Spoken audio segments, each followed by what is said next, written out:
कहानी। जंगल का रहस्यमयी कुआं। बहुत समय पहले की बात है। एक घना जंगल था जिसमें पक्षियों की चहचहाहट और पत्तों की सरसराहट गूंजती थी। उसी जंगल के बीचों बीच एक पुराना पत्थरों से बना कुआं था। कहते थे उस कुएं में एक जिन्न कैद था जो केवल उन्हें दिखाई देता था जो दिल से सच्चे हों। लोग डर के मारे उस कुएं के पास नहीं जाते थे। एक दिन तीन छोटे बच्चे, आरव, मीरा और चिंटू, जंगल में तितलियों का पीछा करते हुए गहराई तक चले गए। खेलते खेलते वे कुएं तक पहुंच गए। कुएं को देखकर आरव बोला, क्या यह वही जिन्न वाला कुआं है? मीरा ने हंसते हुए कहा, अगर जिन्न होगा भी तो हमें क्या करेगा, हम तो बच्चे हैं। लेकिन जैसे ही चिंटू ने कुएं में झांका, एक नीली धुंध उठी और एक विशाल जिन्न प्रकट हो गया।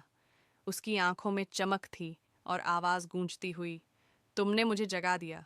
अब मैं तुम्हारी 3 इच्छाएं पूरी करूंगा, पर ध्यान रहे हर इच्छा का असर होगा।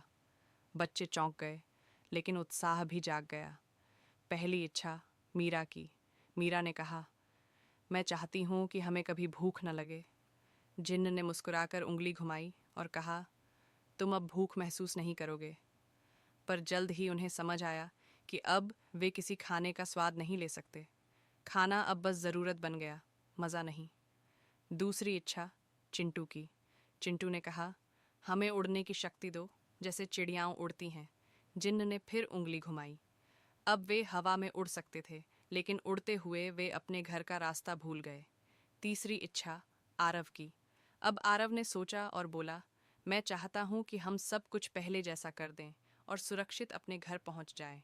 जिन्न ने गहरी सांस ली और बोला, बुद्धिमानी की इच्छा, जाओ, सब कुछ पहले जैसा हो गया। अगली पल बच्चे फिर से उसी रास्ते पर खड़े थे जहाँ